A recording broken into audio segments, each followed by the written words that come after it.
Okay, thank you. Just like to thank the organisers for inviting me to speak this evening. And I just want to say a couple of things first. So I'm not anti-alcohol, for the record, I'm not a total abstainer. But I think that the main point of this talk really is to give people information. So it's about informed consent and making choices. And I want to basically address two questions. So, firstly, what does alcohol do in my body? To have a think about how it affects us directly, and then some of the harms that occur. And then to think a little bit about why we drink alcohol. Okay, so, and here are some facts and figures. So basically, there's lots of facts and figures about alcohol. I think we're sort of bombarded a little bit by hearing about the harms of alcohol, and I think one of my thoughts about this talk was to try and go a little bit deeper and to break it down and think, well, we're hearing alcohol is bad for us, so why is it bad for us? But just to give you a few of those facts and figures first, from the latest that I could find figures, about 85% of the population drink alcohol. So that is the majority.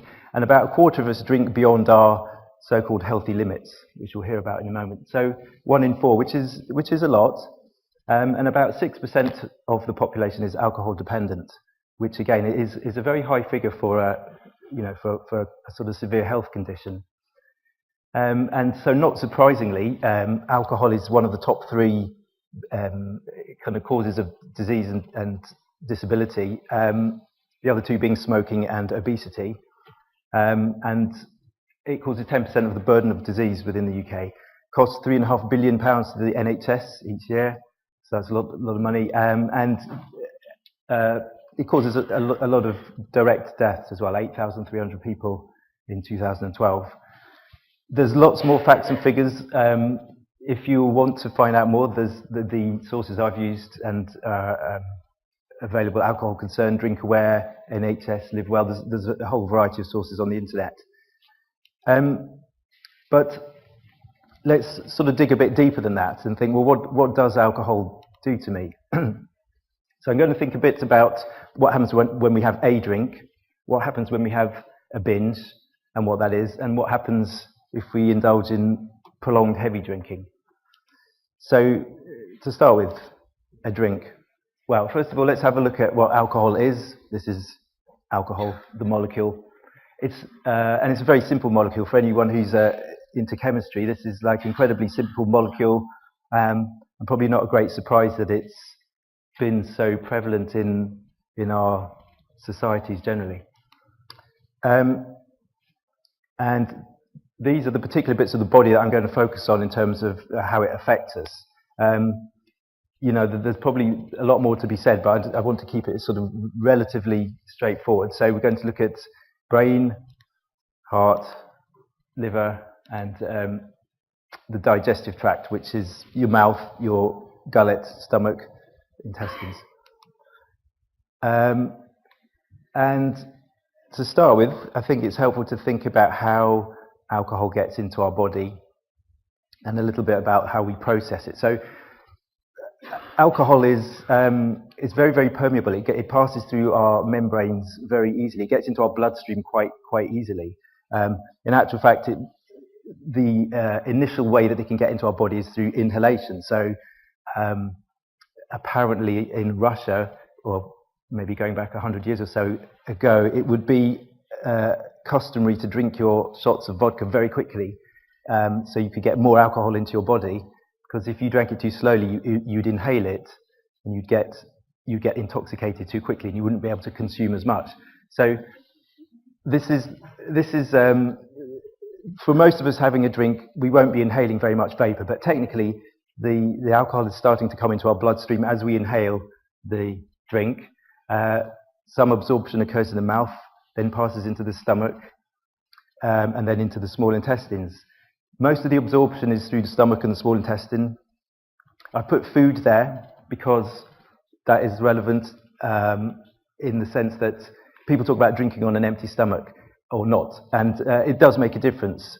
Basically, if you consume have food in your stomach, then the absorption of alcohol is slowed down, and you don't get as intoxicated as quickly. So this is how alcohol can get into our body. Through those different processes, it goes into the bloodstream. It then passes to the brain within about 5 minutes, and slightly longer to the liver. And these are important bits of the body in terms of what alcohol is going to do to us.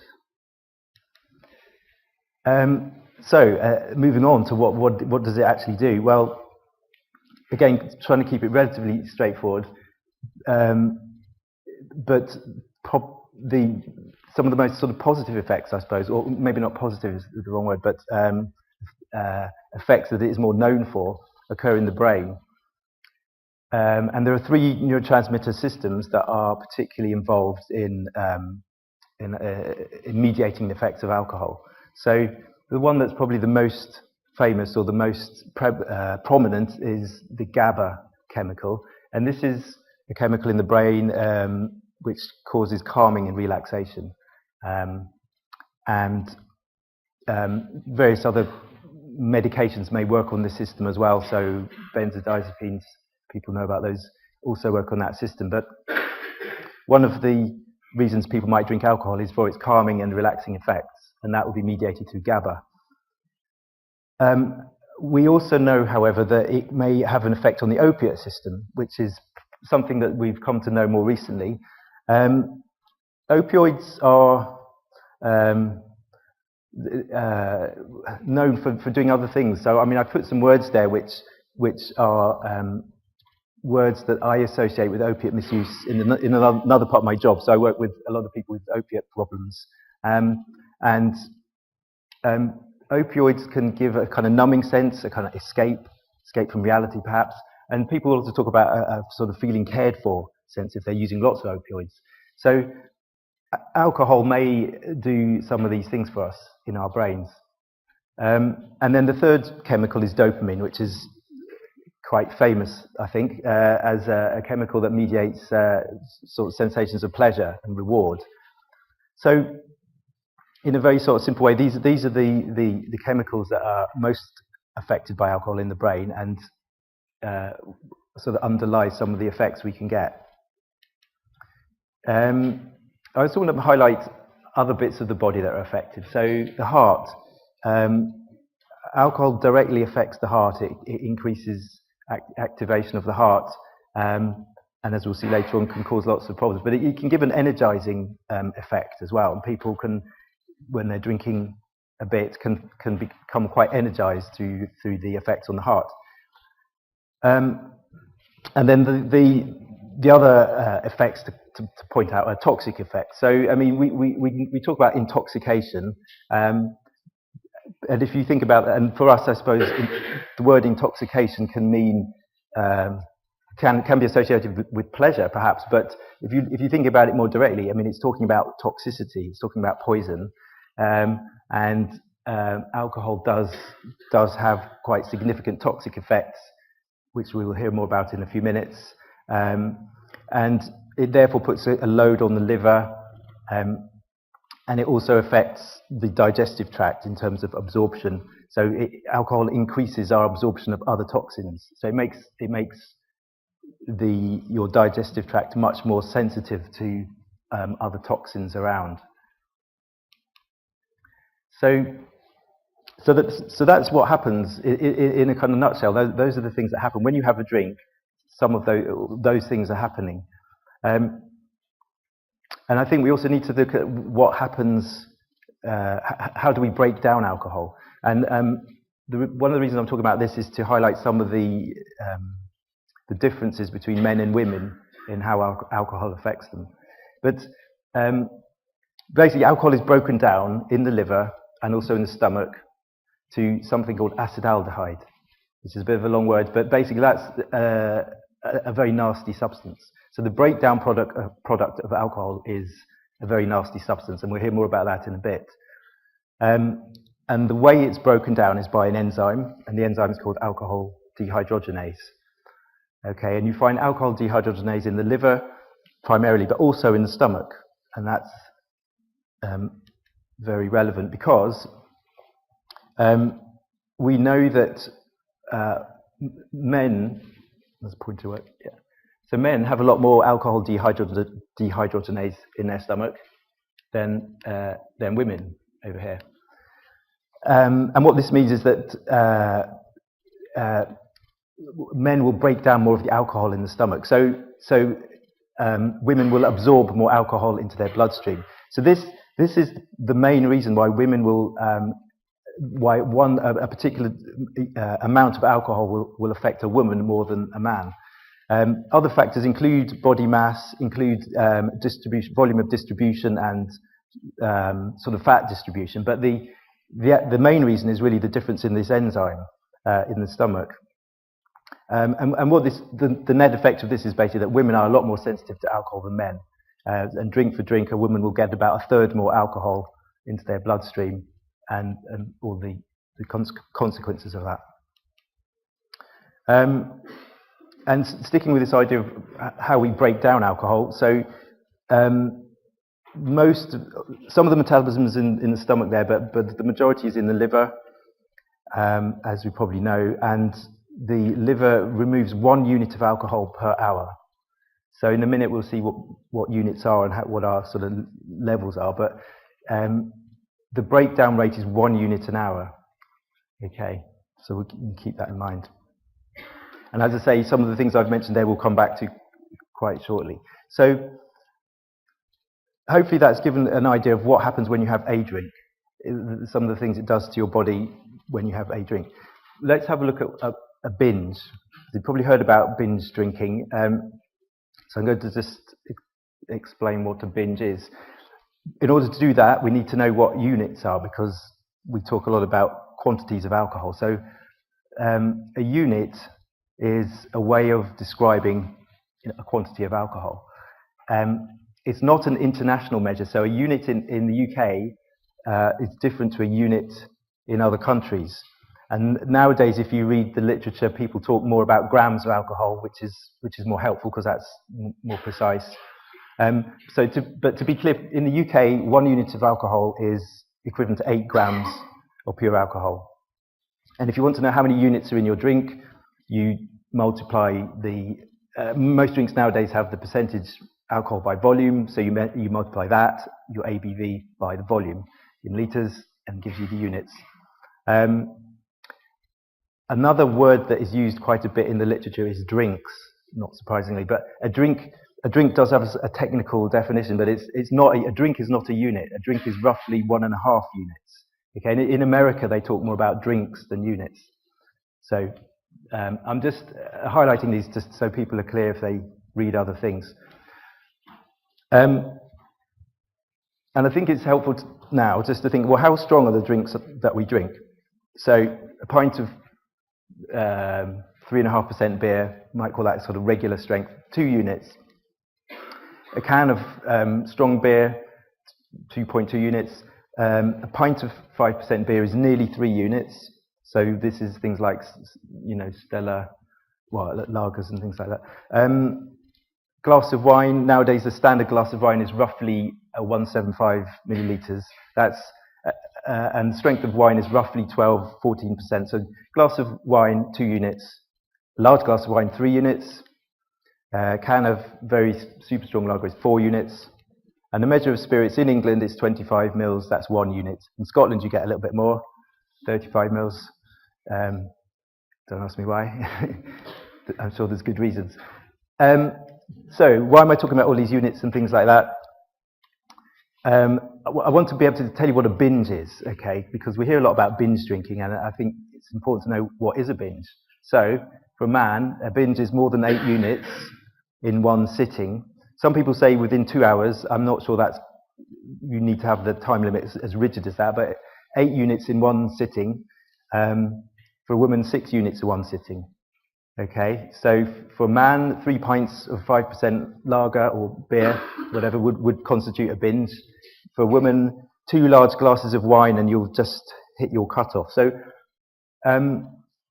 if we go back to this, you can see that it's not a lot of drinks measured in units. It's not a lot of drinks. You don't need a lot of drinks to have had a binge. Okay, doesn't take a lot. And what's wrong with a binge? Well, I put there, a binge means getting drunk. Well, a binge, you don't necessarily get drunk if you have a binge, but you are entering more of a kind of zone of intoxication, if you like. You will be experiencing more toxic effects on your body. We have quite a bit of sort of evidence to indicate people who binge drink suffer more physical harms.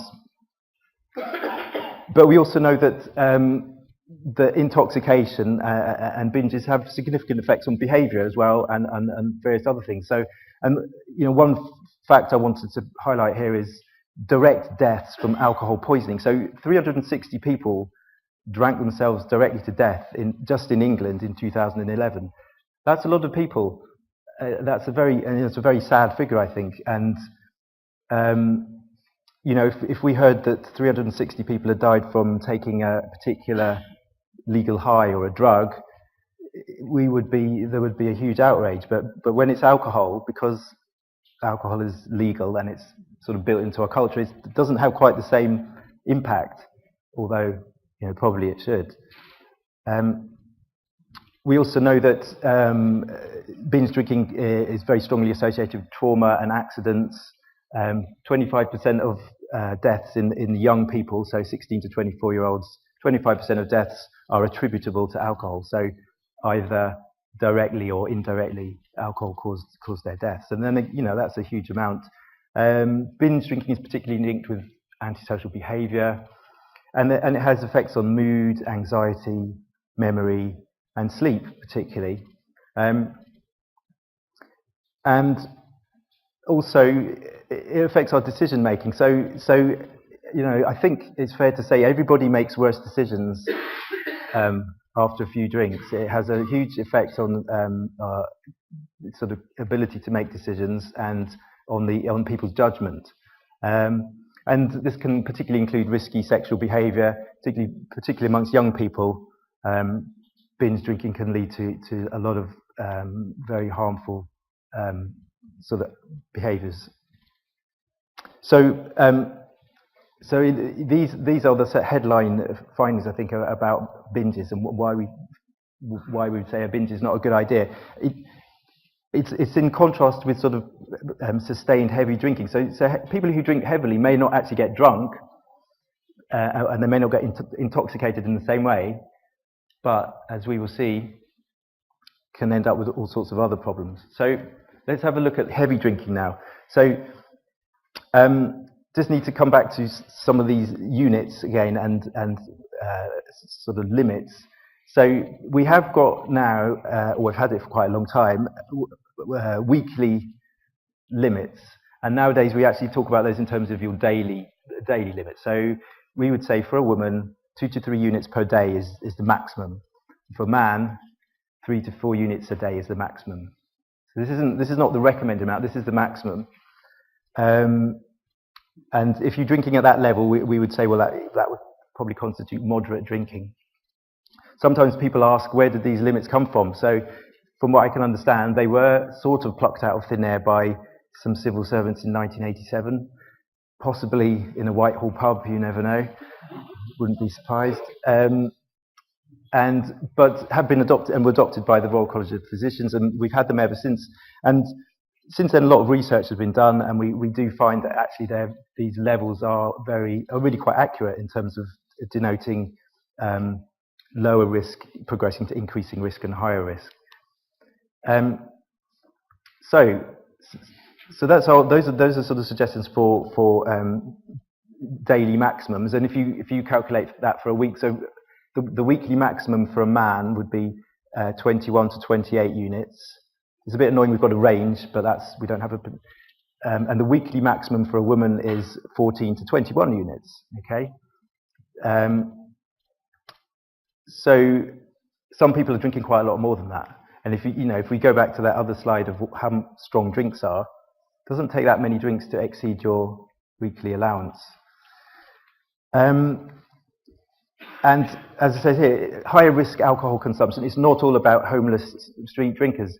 So I think sometimes people have this idea, well, if I'm not destitute on the street drinking whiskey or whatever, then I'm okay. Well, I would challenge that assumption, because the evidence is if you're drinking at these higher levels, you're sustaining harm to your body. For a man, if you drink more than 50 units per week, which works out as roughly 7 to 8 units per day, if you're drinking at that level, that's what we call higher risk. It used to be called harmful. For a woman, it's 35 units a week, which works out as 5 units a day. So it's not a lot of drinks. And I think this is one of the messages, really, is it doesn't take a lot of drinks to be exceeding your sort of your limits. And these limits are pretty evidence-based nowadays.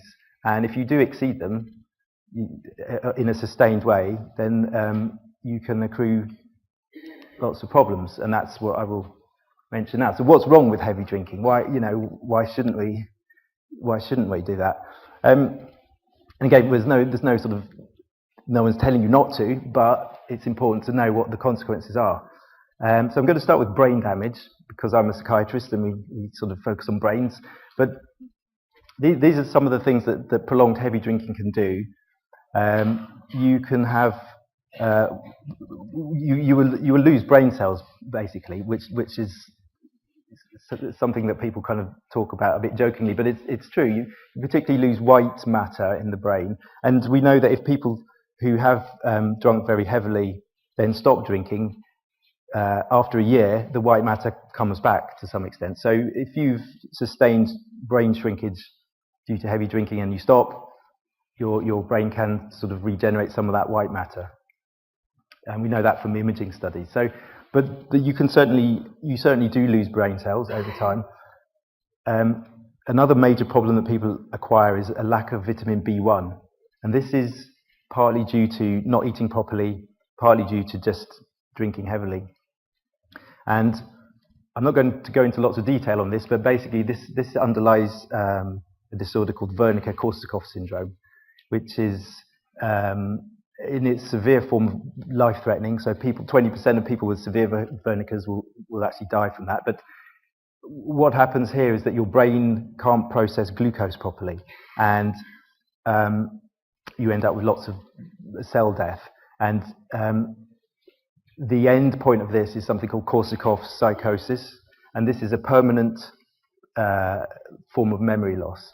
It starts off with people not being able to remember new things. They can't put down any new memories, and over time they start to lose their past memories as well, and you end up with just islands of memory, and people will make up stories to link these islands. It's called confabulation. But really, it's a bit like living in Groundhog Day. People live the same day over and over again. I've seen it, and it can happen in relatively young people in their 40s. I've seen it and it's very debilitating. It's incurable. It's permanent. It's not reversible. And people with this severe form of Korsakoff's are not able to live independently, and they don't have a lot of understanding of what's happened. It can feel very bewildering that they can't remember anything. So I want to labouring that a little bit, because there's probably not a huge awareness of Korsakoff's psychosis, and the consequence is purely from heavy alcohol drinking over a long period of time. And if you stop drinking and you start taking vitamin B1, you halt all of that damage.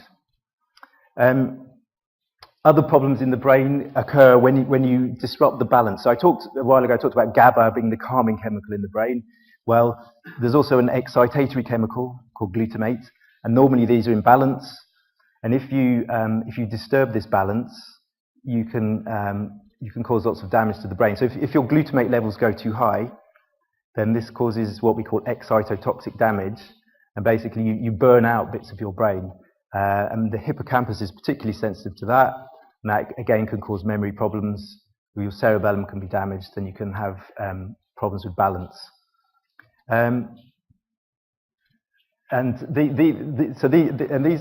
These can occur if you drink sort of heavily over a prolonged period of time. And we can't say if I go back to this slide here, we can't say which person will get which of these problems, but the evidence is if you drink heavily over a period of time, you will get some form of problem, and it might be your liver, it might be your heart, it might be your brain, it might be cancer. We can't predict, and it could be sooner or it could be later, but the evidence is the more you drink, the more harm is done.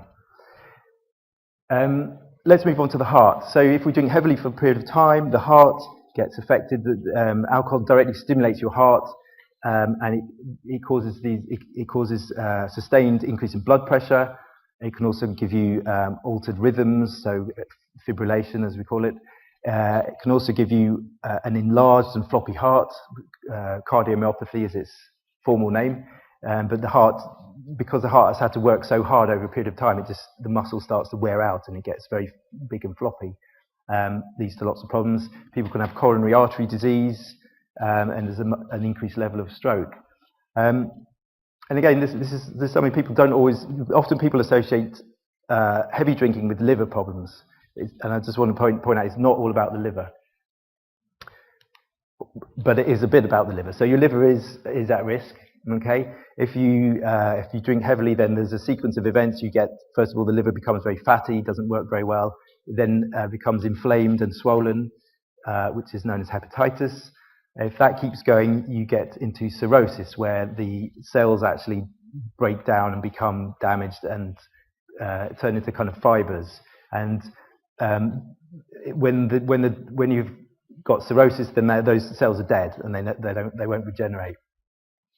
If you've got something like cirrhosis, then your liver is not working very well, and one of the big problems there is you can have effectively varicose veins in your gullet, and these are basically the veins become very engorged with blood, very risky, and if those veins get damaged, people will end up vomiting huge amounts of blood. And this is, you might have seen it on television programs, but this is a significant risk associated with liver damage. So these are things that can happen to your liver. These are the only gruesome pictures I'm going to show, but just to highlight, on the top left we've got a healthy liver, looking like a good colour, was well perfused. Moving on to your hepatic liver here, so it's looking not so healthy and been quite inflamed. Over here you've got early cirrhosis, so you can see the colour's completely changed, and within that liver the cells will be starting to die and turn into fibre. And then over here, very badly cirrhotic liver, very nodular and not looking very healthy at all. And just to think, well, how does this happen? Well, basically, the liver has to process all the toxins in your body, and we come back to our friend acetaldehyde. So if you remember the way alcohol is broken down, it's converted into this chemical acetaldehyde. Acetaldehyde is very toxic and is responsible probably for a lot of the damage to the liver. However, something that people have found recently is that when you drink alcohol, that helps toxins be released from your gut. So we all have sort of healthy bacteria in the gut, and maybe unhealthy bacteria as well. When you drink alcohol, some of these, you increase the level of release of these into the bloodstream, and again, you increase toxic load on the liver. So the more alcohol you drink, the harder your liver has to work. Just to put this into a few more facts and figures, so back in the 70s, the rate of alcohol or liver cirrhosis was quite low in the UK, so down here. And in the Mediterranean countries, France, Italy and Spain, it was really quite high. And over the sort of past 40 or so years, the incidence in the UK has risen massively. So if we go back up to roughly 2007, we've overtaken the Mediterranean countries. And the main reason for this is that we are drinking more alcohol, and those countries, people there are drinking much less alcohol. And one thing I think is quite interesting is to look at this kink in the graph here. What we think that may be due to is a change in drinking habits in the UK, and possibly a switch to drinking wine, which is stronger than beer. It correlates roughly with the introduction of wine bars and sort of drinking of wine in the early 80s. And then we see sort of 10, 15 years later, a kind of sudden spike in liver disease, which has persisted through the next couple of decades. Okay, so that's about the liver. Lots of problems there. Just want to mention cancer. So I know lots of tearful topics, but you know, we're here to kind of hear some of the harms that alcohol does. It causes 4% of all cancers in the UK, and that constitutes 12,800 causes of cancer per year. So it's a huge cause of cancer. If we think about areas that are particularly vulnerable, so your digestive tract, your mouth and your throat, alcohol causes about 30% of those cancers, and causes 4,800 bowel cancers per year. And some recent studies are sort of indicating exactly how the risk is affected. So if you're drinking 6 or more units a day, so that's 2 large glasses of wine, that's 2 pints of 5% beer a day, you have a 5 times increased risk of mouth cancer. Even 1 drink a day will increase your risk by 20%. And I don't know if you're aware, but alcoholic beverages are listed as a grade 1 carcinogen. So grade 1 is the worst in the grading system. Grade 1 means it definitely causes cancer in the human body. And we don't know exactly why, but some of the reasons could be due to the fact that it increases absorption of other toxins. Also, we know that if people are using other substances, so cocaine and alcohol form a compound called cocaethylene, and that's very toxic. Our friend acetaldehyde, again, nasty stuff, is carcinogenic in its own right and disrupts DNA processes.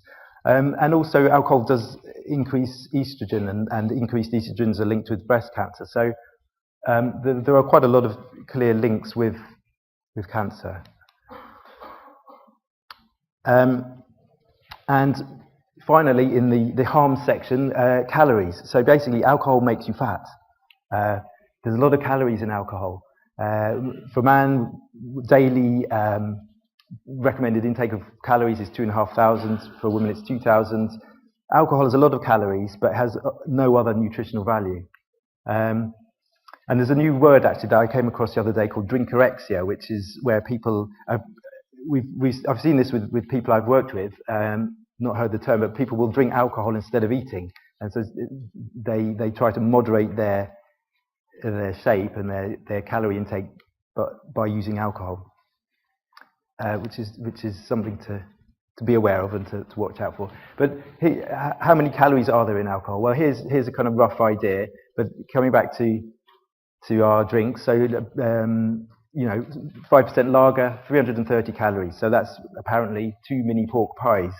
I won't read the whole list, but a pint of cider is roughly 1 portion of beans on toast. And you might think, well, so 1 drink, that's not too much. But if you think, well, if you've had 4 pints, that'd be 8 mini pork pies. 4 pints of cider, 4 lots of beans on toast. That's quite a lot of beans on toast.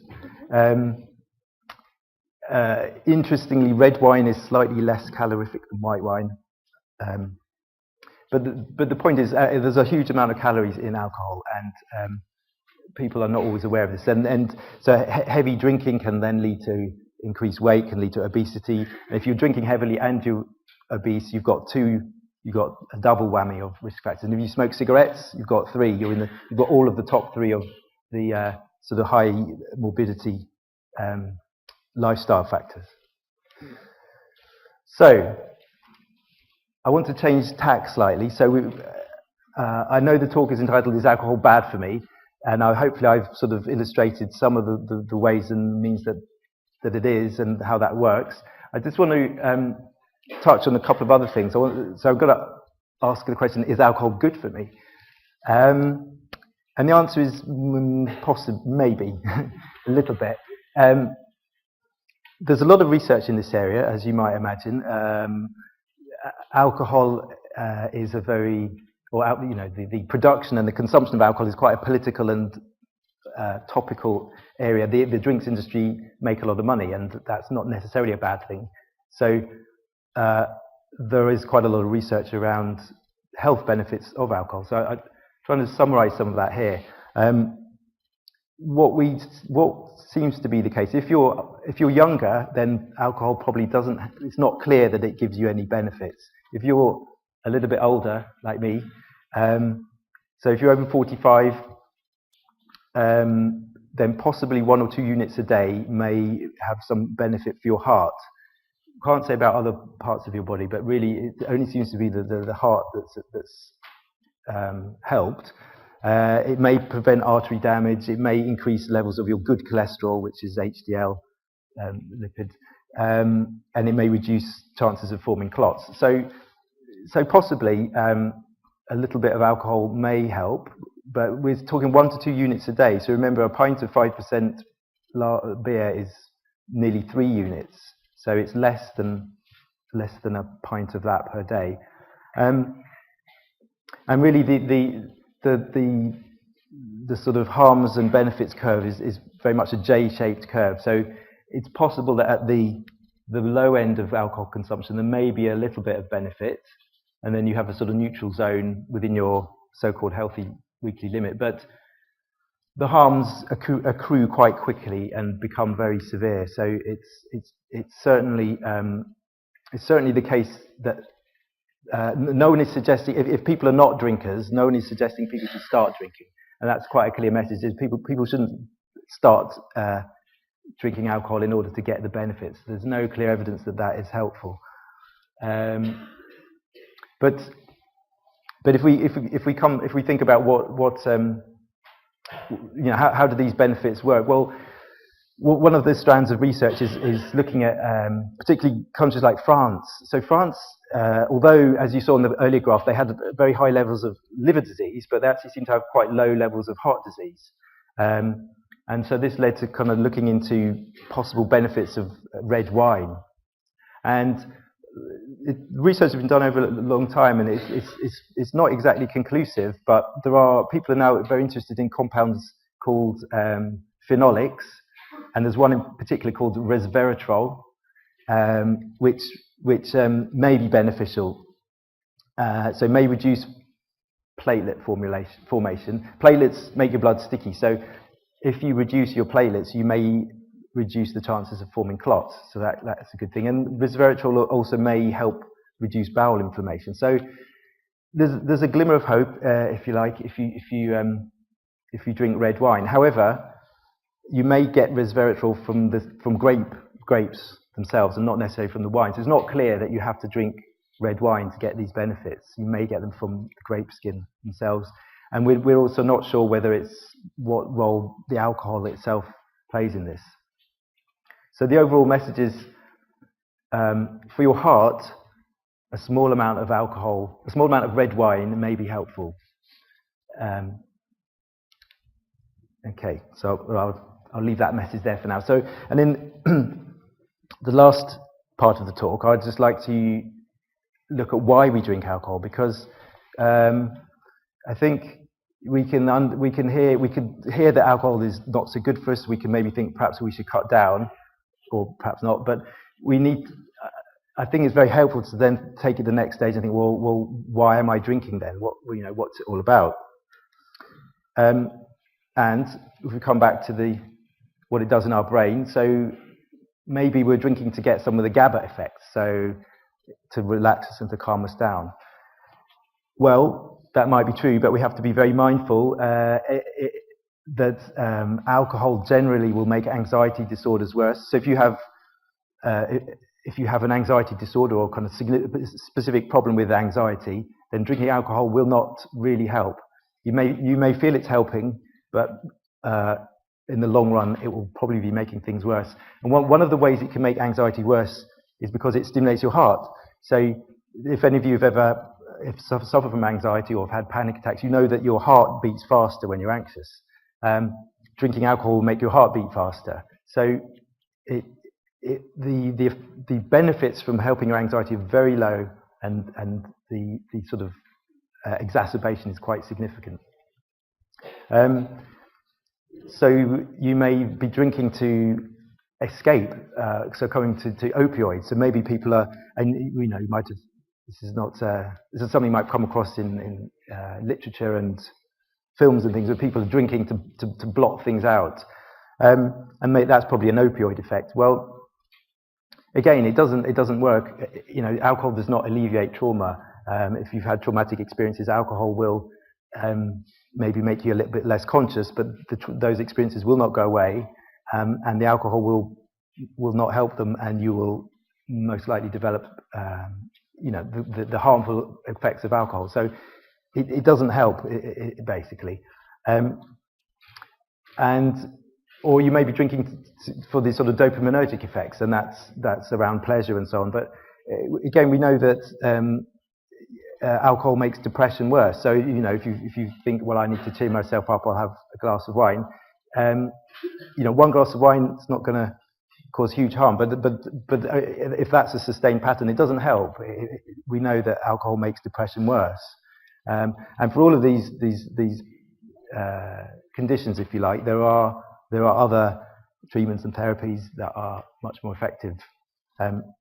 So I think it's helpful just to keep in our minds, well, why am I drinking? Is it for reasons, any of these reasons, and just to be clear what's going on. However, for most of us, it's a social thing. So alcohol is particularly in the UK, it's very much a part of Western culture. People talk about alcohol as a social lubricant. And I was thinking about this, and I was thinking, well, that makes it sound a little bit like oil, almost like you need it to make the engine work. And I suppose I would like to challenge that idea that it's essential for society to work. I mean, alcohol may enhance social situations, but I don't think society would seize up if we didn't have alcohol. However, drinking very much is a social thing, and I do particularly want to emphasise the social factors around why we do things, and particularly why we drink. So I've said here, why do we drink? Well, because everyone else is, which sounds a bit trivial, but there is quite a lot of evidence to indicate that this is in fact the case, and I'll mention some of that in a moment. And we're particularly influenced by the family and friends, the media, and it can challenge the idea of free will, I suppose, to some extent. We can think, well, how much free will do you really have if we're very strongly influenced by other people? And another thing to keep in mind is what you do affects other people. So we're all part of social networks, which are, social networks are not new. They've existed since society began, but we now have technology which sort of takes social networks into a kind of digital and other arena. But in one way, I think that's quite helpful because it underlines how powerful social networks are. People talk about things going viral, and suddenly everybody is aware of some particular thing and perhaps are influenced by it.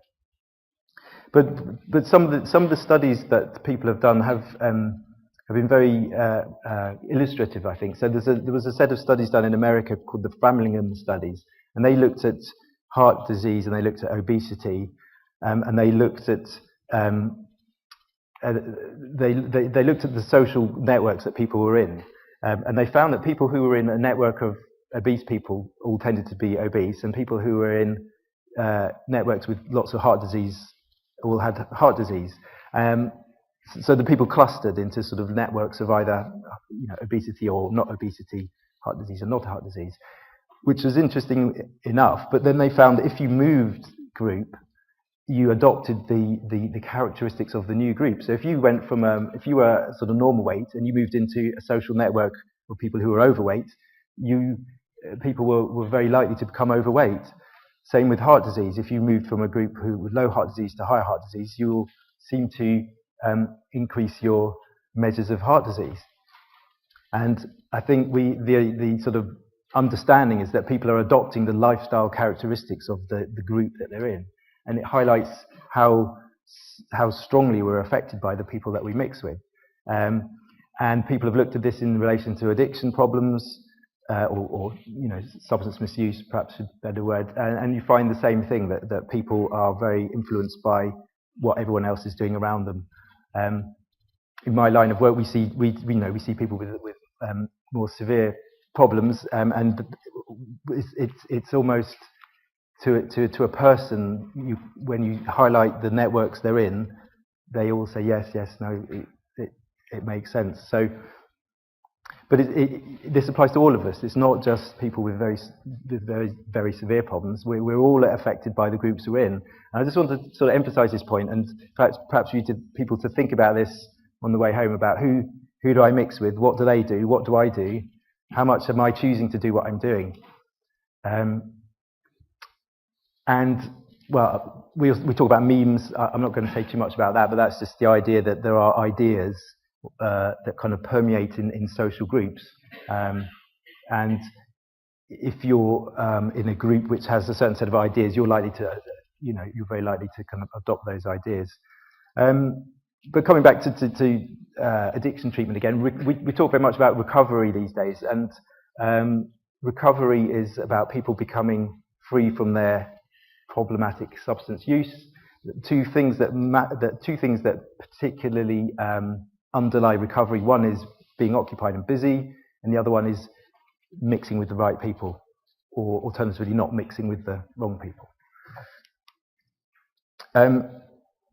So just to sort of come towards the end of the talk for today, if we are going to drink, then what would be the ideal drinking pattern? So if you do choose to drink alcohol, what could we suggest? Well,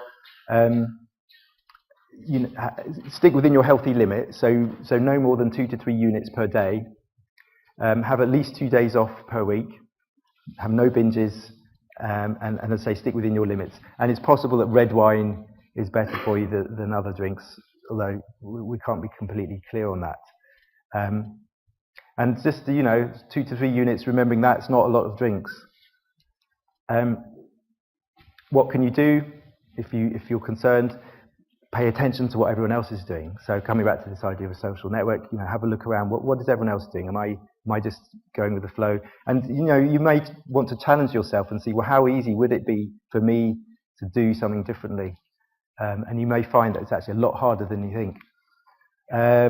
But yeah, what can you do? Avoid binges, drink slowly, alternate alcoholic, non-alcoholic drinks, drink weaker drinks, and talk to people. So there are lots of people out there that can help if you've run into a problem.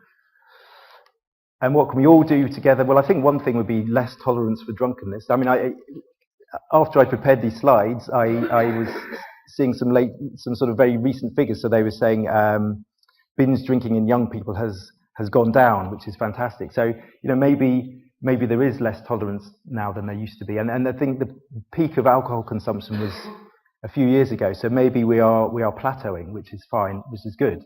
But I think less tolerance for drunkenness is definitely a good thing. We, as a society, we may think about a minimum unit price, and this is quite political and controversial. In Scotland, they've passed a law to introduce a minimum unit price, and the purpose of this is not really to affect moderate drinking, but it's to reduce the cost of very cheap alcohol, so that people aren't able to get hold of lots of alcohol for very little money. So they passed the law on that 2 years ago, but they've not been able to introduce the law because of lots of legal challenges from the drinks industry. So it's a political and tricky area. We may want to increase our licensing restrictions or think about that. Okay. But the overall messages I'd like to leave you with really are, one is fairly simple. So the more you drink, the more harm is done. Okay, and it doesn't really matter what you drink, whether it's spirits or wine or whatever, but the more you drink, the more harm, and that's it. Be aware of your limits, so a little goes a long way, and lots of material over there to take away with you to know about that, but it doesn't take that many drinks to reach your limits. Social influences are very strong. So again, think about what you're doing, what other people are doing around you. And I think overall, if we could be more mindful about our use of alcohol, I think that would be a very good thing. So I hope that I've given you some information and some ideas about what alcohol does in your body, how it can harm you, what the limits are and so on. the idea really is to give you information and then for you to make informed choices on that. And I'd just like to leave you with the words of Mr. Spock. I think this would be a message for us to live long and prosper.